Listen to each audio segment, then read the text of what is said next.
All right, so we are starting the new 13. Yes, Madeline. You should have a true false paper. Everyone has a true false paper. You must have lost it. You need to find it.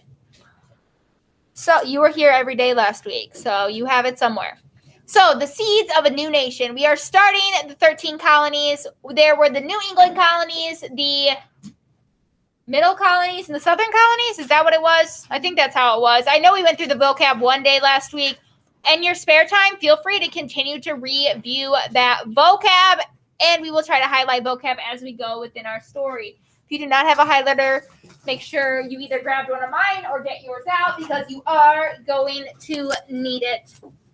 So, the seeds of a new nation. The new nation would be the Americas. Man. Early settlers risked their lives to set up new homes in unfamiliar territory. Every day they worked to survive. Remember, when they came here, it wasn't like stores and churches and homes and banks were already set up. No, it was a lot of work to get started. Just a generation later, their work paid off. 13 English colonies began to grow and flourish in North American soil.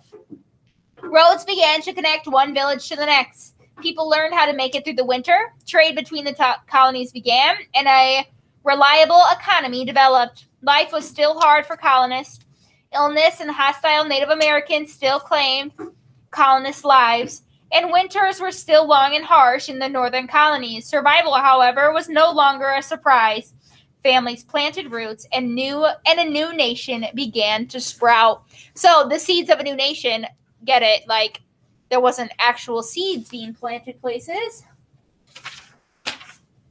but it was the seeds of a new nation, meaning the people starting there. People were planting their roots or getting started somewhere and continuing on, and they actually were surviving. Like it wasn't a surprise that people were finally living. Like people finally knew how they could make it through certain things. I would like you to highlight just the first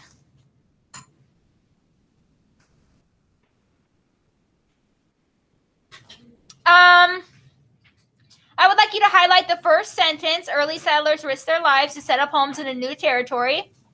Then I would like you to highlight generation later. Their work paid off. Then I would like you to highlight 13 English colonies. Okay? That would be the main part for that section.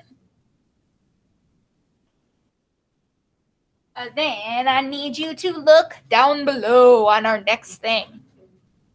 This is a map, and you can see there's Boston, New Amsterdam, Philadelphia, Charleston, and Savannah, and there's the Atlantic Ocean, so it's on the East Coast.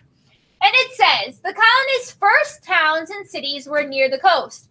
Well, obviously, because that's where they landed from boats. So that would make sense to set up near where you landed instead of, traveling hundreds of miles away from where other people could come through. Okay, can I finish this paragraph first, though? Being able to reach the sea was important for their growth and survival. They relied on ships from Europe to bring supplies and more colonists. It was only after roads were built and the colonist population began to grow that towns and settlements could survive further inland. So it wasn't right off the bat they were able to go in. So I want you to highlight the first sentence. The colonials' first towns and cities were near the coast. And then I would like you to highlight they relied on ships from Europe to bring supplies and more colonists. Then, that's all I want you to highlight for that sentence. They needed to be able to be close to the water where the ships were coming in order to be successful to begin with, until they had more people, until they had more stuff and built up, their supply of stuff. Then they were able to move further away from the water or the coast. So, question 1 on your true-false paper says, the first towns and cities in the colonies were near the coast. This is true. You need to put a T and page 2. You do not need to put anything after reading because it was true. True, page 2. And then there's a big old map that shares both your pages, so you're not going to be able to see it on both my screens, because it spans both page 2 and 3, so you're not going to be able to see it on my screen, but that's okay. says 13 colonies and American tribes. So here's the colonies, okay? All in the red. There they are. All right. It says, when settlers first arrived, Native American tribes often started trading with them. Native Americans received European knives, axes, weapons, fishhooks, and cooking utensils in exchange for furs, which the settlers wanted. The Iroquois in the Northeast put more effort into trapping so they could trade furs with European goods. 5 Iroquois nations that made up the League of Iroquois struck deals with American settlers. I just want you to highlight that first sentence, that when settlers first arrived, Native Americans started trading with them. Because Native Americans didn't have metal like steel and, they didn't have, gunpowder and stuff to make those types of weapons. So these were brand new things to them. Like Eliana and Calvin, you guys need to go. These are brand new things to them. So they were very intrigued by what was coming. You're intrigued? Yeah, very intrigued. Very intrigued by what the English settlers were bringing. So they were happy to trade their furs. They've been seeing these furs for a really, really long time. They were happy to let them go and able to get new things that they've never even seen before. Here's some, don't forget, I'm in charge. Okay. We're going to read the how much one on the left hand first. And this says, how much do you think Europeans could control what happened on the other side of the Atlantic Ocean? If you guess not much, you're right. In fact, most European governments left control of the colonies to governors. European monarch appointed the governors, men who owned property, elected representatives to sit on the colonial legislators, such as an assembly, worked both to limit the governor's power and to help control the colony. So remember, like England can't have like total control over what's happening, or European government in England and stuff can't have total control because they're literally not even there. It would literally take like 2 months on a boat to get where they need to be. So they appointed the governors, and the governors, remember, were only men that had to own land. And then those governors would get people to help them govern the whole colony. So I would like you to highlight European governments left control of the colonies to governors. I would like that sentence highlighted.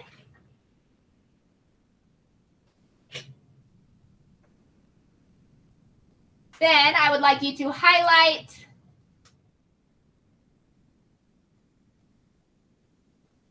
the next, men who own property, elected representatives to sit on colonial legislators.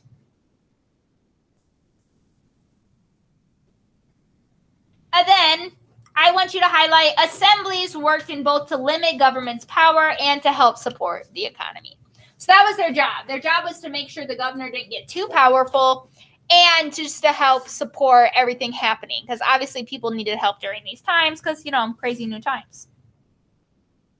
And then, being so far away from Europe, the colonies were able to were able to give colonists more democratic freedom. Many colonists insisted on religious freedom. Now remember, that's why some people, pilgrims, came to the United States to begin with, people in search of religious freedom. Colonists also established trade between colonies in an early example of a free market. In a free market, people can buy and sell things and services without the government getting involved or setting prices. I would like you to highlight free market and the definition with free market. That is one of our vocab words. So the free market, which is what we have today in the United States, remember, anyone can buy or sell anything as long as it's not illegal or like could harm people, like expired food or something like that. So the free market is what we have today, and back then they had it too. The government wasn't really controlling who could trade with who or things like that. John? Wouldn't that be a true or false? I have no idea. I haven't looked at the true false paper that much.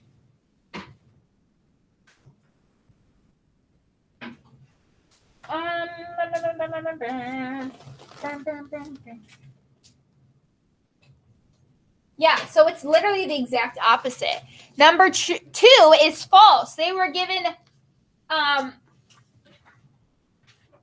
they were able to get more democratic freedoms without being so scrutinized by the European government. So it's the opposite. Instead of fewer, it is more. So it is false. Page 3, they were given more, not less.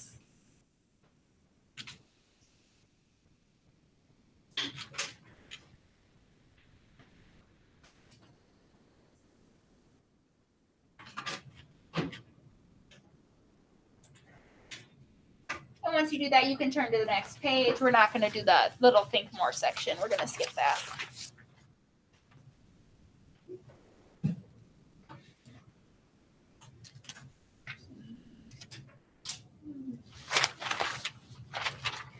Once you finish number 2, I need you to be on page 4.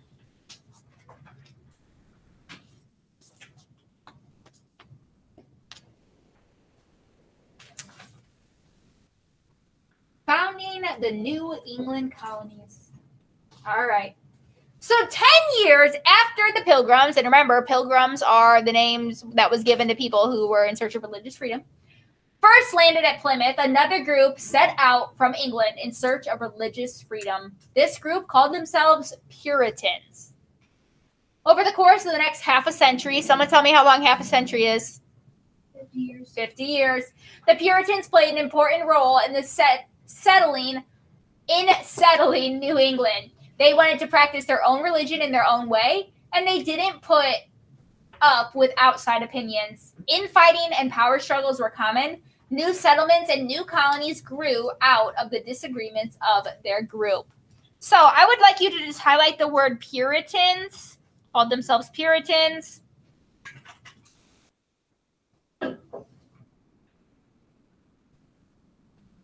And that's all I want you to highlight in that section. If you have a question about Puritans, that might be a good place to look. Then we have this lovely photo. And we're talking about King Charles I. King Charles I issued a charter or a written grant allowing Puritans to colonize Massachusetts. I want you to highlight that first sentence because that's important and what a charter is. More than 1,000 Puritans established the Massachusetts Bay Colony in 1630. By the mid-1640s, their population had grown to 20,000. So that multiplied by 20 in just 10 years. Okay, that's a huge amount, 1,000 to 20,000. In the beginning, only members of their faith were allowed to vote in the colony. They established laws and policies that reflected their religious beliefs. I want you to highlight that last sentence, that they established laws and policies that reflected their beliefs.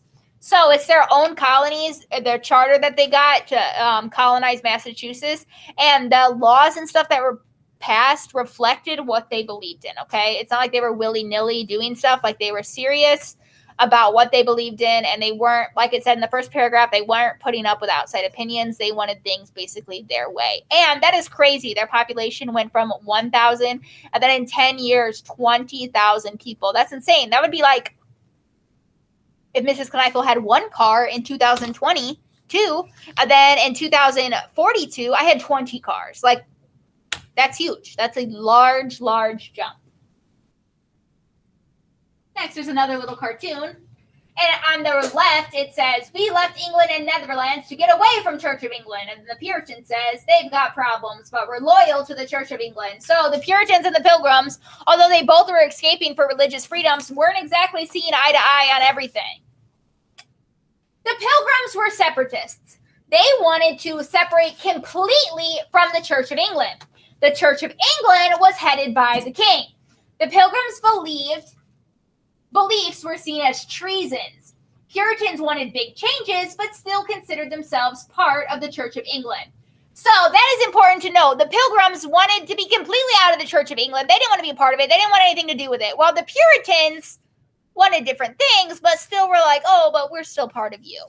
I want you to highlight the first two sentences about the Pilgrims being completely separate.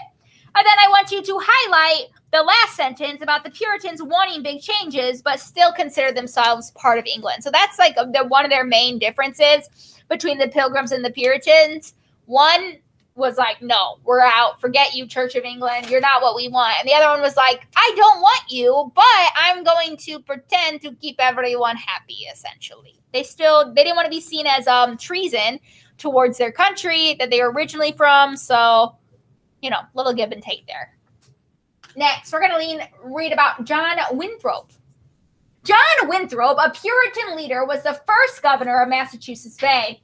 In a sermon he gave, which is like what pastors do on Sundays, they like talk about something to people. In a sermon he gave on the way to North America, he said the Puritans would provide an example of moral living for the rest of the world. Moral living would be like doing the right thing. He told his listeners the whole world would be watching them. We shall be as a city upon a hill. The eyes for all people are upon us, John Winthrop. I want you to highlight that first sentence, that he was the first governor of Massachusetts Bay. So remember, Massachusetts Bay was essentially all Puritan. So the fact that he was the first one in charge of them says that people respected him, people believed in what he had to say, all of that. John. Is that a true false? I don't know. I haven't looked at the John post. Let's check it out. 3. Yeah, it says Anne Hutchinson was the first governor of the Massachusetts Bay Colony. That is clearly false. Who was the first governor of the Massachusetts Bay Colony? John Winthrop. So you need to put false. That was found on page 5, and you need to write John Winthrop.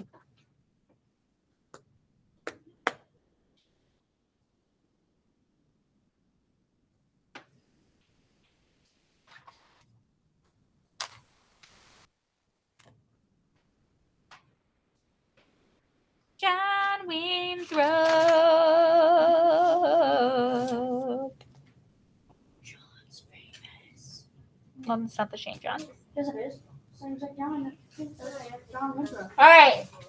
You can finish writing that as I continue reading on. What do you do when you don't agree with somebody? Normally, if Mrs. Knife doesn't agree with someone, I just kind of like leave the situation. Like, okay, it's okay to have different opinions, right? Like you think your thing, I think my thing. We can still go on about our lives. The Puritans didn't want anyone to dissent or express a different opinion. They forced anyone who disagreed with them to leave the colony. So, the colony of Massachusetts Bay, if all of us were Puritans, but then Isaiah one day was like, you know what, I'm not really feeling what you guys are having to say. I don't maybe think the same way as you. They were like, you must leave. Goodbye, you're no longer part of the class. Like, oh, like they were serious. They wanted everyone to think the exact same way they were. One person they kicked out was Anne Hutchinson, who preached different religious views. Her brother-in-law, John Wheelwright, defended her and was forced out too. He eventually helped found the Exeter, New Hampshire. I would like you to highlight, Puritans didn't want anyone to dissent or express different opinions. They forced anyone out who disagreed with them. I would like you to highlight the names Anne Hutchinson and John Wheelwright, just in case we have a question about them later. We'll know where to find them. You can just highlight their names.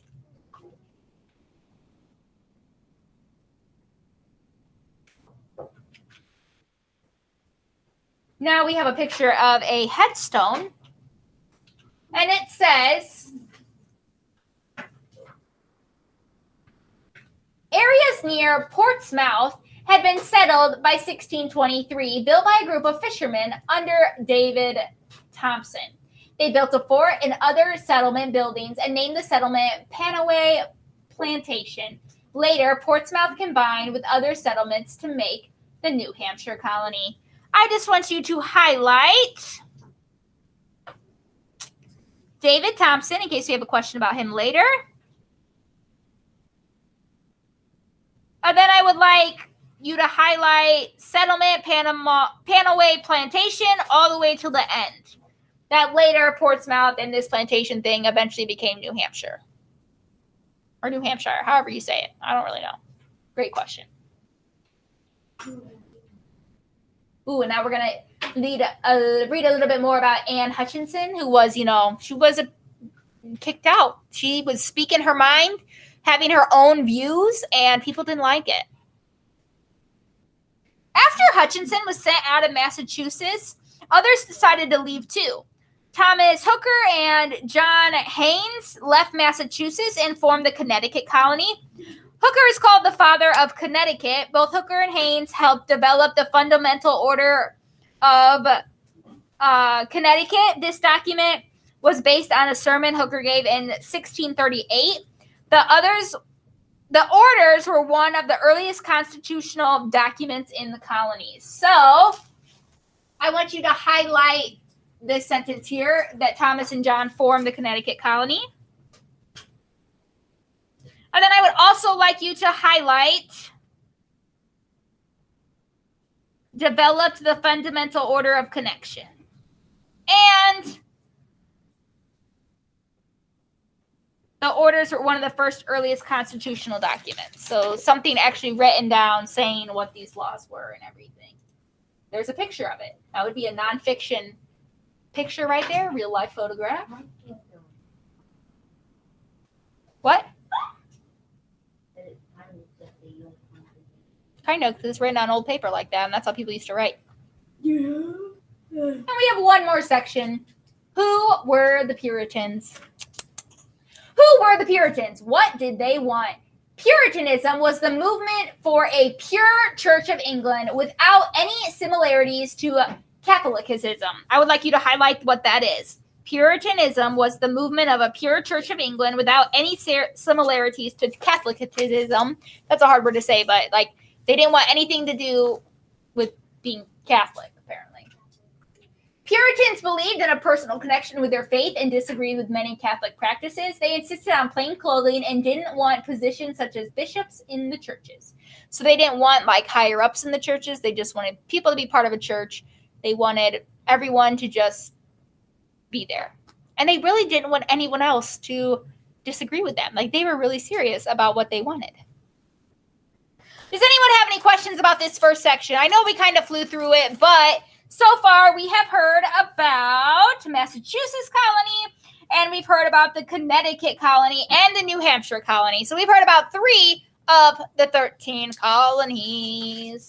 I want to go for 12 more minutes. At 2 o'clock we will stop. So we're just going to head right on into tomorrow's because we might as well. It's not going to hurt us to continue, especially when we have this extra time. Because tomorrow we do have a mini project because of 1000th day. So we're going to be a little like strapped for time tomorrow. So let's just continue on today. Life in New England colonies. It says, what are winters like where you live? Okay, well, where we live, they're pretty cold. Sometimes they can be in the negatives. We get snow, but it's not as bad as, say, Alaska, right? You know, we have a blizzard every once in a while, but it's not anything crazy. You know, we're used to it here. If your home is in New England, you may know how long and cold these winters can be. Colonists in New England faced many hardships. Long, cold winters left many sick. Mostly people farmed small plots of land and worked to store enough food for winter. Colonists didn't have many luxuries, but for the Puritans, a simple life was what they wanted. So when they first got here, you know, they didn't have a lot of stuff. They literally had to farm all summer just to save enough food for winter because is food going to be growing in the winter? No. So they had to work all summer in order to survive the winters, and they were long and cold and harsh. Doesn't sound like fun to me. Our winters are long and cold and harsh, and we have heaters and houses and warm clothes, you know, where they had only what they could bring on a boat or what they could make themselves. So definitely harder than what we have today. Here's a lovely picture of like a village house. I don't really know. Some animals. There's a cow. Then there's a person on it. It looks like a zebra, but I think it's a horse. It's a horse. I know, but it looks like a zebra because it's Maine. I was just saying it looks like a zebra. All right.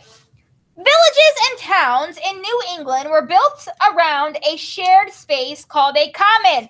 Ooh, that's one of our vocab words. I want you to highlight that first whole sentences. Remember, the common is the open space that people share.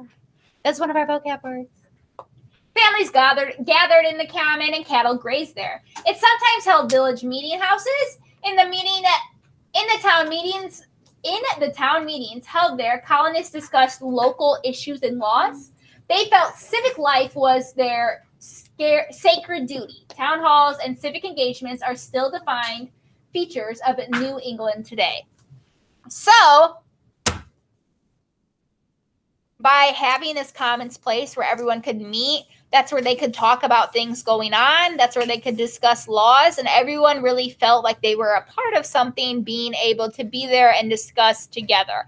It's not like people were being left out of this situation because you just had to go to the common area where things were being talked about, okay? I would like you to highlight they felt civic life was their sacred duty. That means like they had to do it. Like that is why they came there, to make sure that everyone has says and civic life, a life that is not pure chaos. Here we're going to learn a little bit about some farming tools. Would anyone like to read this? Because Mrs. Kneifel's voice is getting a little shaky, a little much. Isaiah. The tools we use for farming might have changed a lot in the last 400 years, but the hard work and long hours haven't. Colonists tilled the soil, planted seeds, and harvested crops. They also chopped firewood and cared for farm animals. Women helped with the farming, but mostly they made and mended clothes, wove rugs, quilted blankets, cooked the meals, and baked bread. Children were expected to help out too, where they could. All right, so once again, just like we heard in the Native American times and every other situation we've talked about so far, are only the men doing work? Are only the female doing work? Are the kids free to do whatever they want? No, in all these situations, everyone needs to be pitching in order to get things done. I want you to write farming off to the side here instead of highlighting. If we have a question about farming, it's going to be there. I do want you to highlight specifically women and children in that section, though, because then if you have a question about what children did during this time, you could go strictly to there. Or if you're asking about women specifically, you'd be able to go right there. So I want you to write farming off to the side, and then highlight women and highlight children, okay? Those will be your keywords you'll be looking for. Then we have a picture of a coast. You can see some ships. You can see the water. You can see land. And it says a whaling, ship building, and fishing were important industries in New England. Whale oil was shipped from New England to England and sold there. The colonies were also rich in naval stores or resources needed for shipbuilding. England came to rely on naval stores from the colonists. Industries such as these helped to grow the colonies. To this day, fishing remains an important part of New England life. Yeah, it's on the coast. That's still a big thing. I want you to highlight the first sentence, that a whaling, shipbuilding, and fishing were important industries. I would also like you to highlight naval stores or resources needed for shipbuilding, because naval stores are one of our vocab words. And yeah, you ever heard of like New England clam chowder? Okay, yeah, clams, they come from the ocean. Like, it's still a thing. They're still real into all that.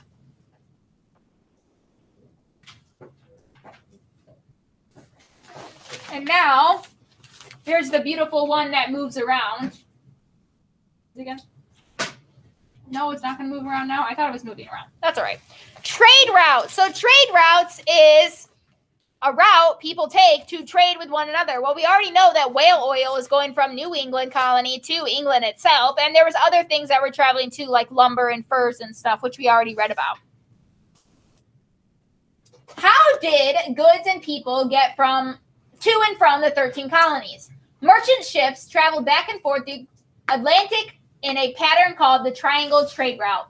The colonies shipped resources to Europe. Europe sent luxury goods back. Both Europe and the colonies sent goods to Africa. In Africa, enslaved people were put on ships and sent to North America and the West Indies.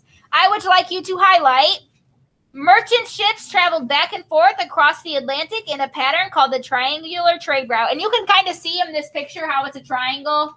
See one thing here? See how that forms like a triangle kind of? Here, here, and here. Those are the corners. Kind of makes a triangle.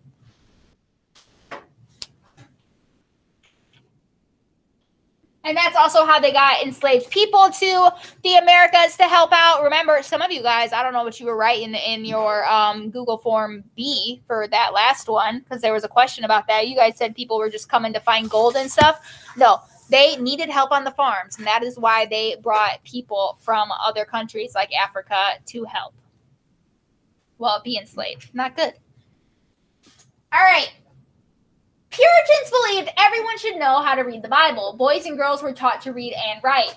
If a village had enough families, a school would open for little kids. Boys might then go on to grammar school, but girls usually did not. Boys and girls learned a lot at home, such as how to farm and care for animals. Girls learned how to sew, cook, and run a household. I would like you, next to this section, just write school. If you have a question about how children learned, you would know for Puritans. I want you to highlight Puritans because that's specific to Puritan school, okay? That's specific to that. They really thought, like, you know, they're so into their religion and what they believe. They're like, you have to know how to read the Bible. So you have to learn how to read. So they were sent to school. Boys were sometimes able to go further in school, while girls, they would go home because they needed to learn how to do, you know, quote, quote, womanly things like sew and cook and take care of households and stuff. And we have one more section we're going to read today. Go us. We are really powering through. The growth of the colonies threatened Native Americans in the area. Okay, well, of course we know that. Those were the Native Americans' land. And as the colonies grew, Native Americans had less and less land. The Pequot people resisted the expansion of Puritan colonies into Connecticut. This resistance turned into the Pequot War of 1637. A neighboring tribe of Mohegan people sided with the English. The colonists and Mohegans nearly wiped out the entire, however we say that, P-words nation. I would like you to highlight the first sentence, that the growth of the colonies threatened Native Americans in the area. And then I would also like you to highlight the Pequot War of 1737. If we have a question about that war specifically, you'll be able to find it. And, of course, we know that any expansion from the colonies is going to be threatening Native Americans because that's their land. That's where they originally were. And now as colonies are claiming them, like, they're kind of just a little bit out of luck.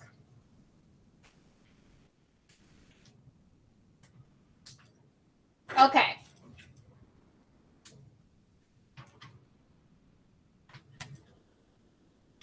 I don't think, did we have any other true false? No, we didn't have any other true false. Fabulous. All right, so we are going to stop there for today.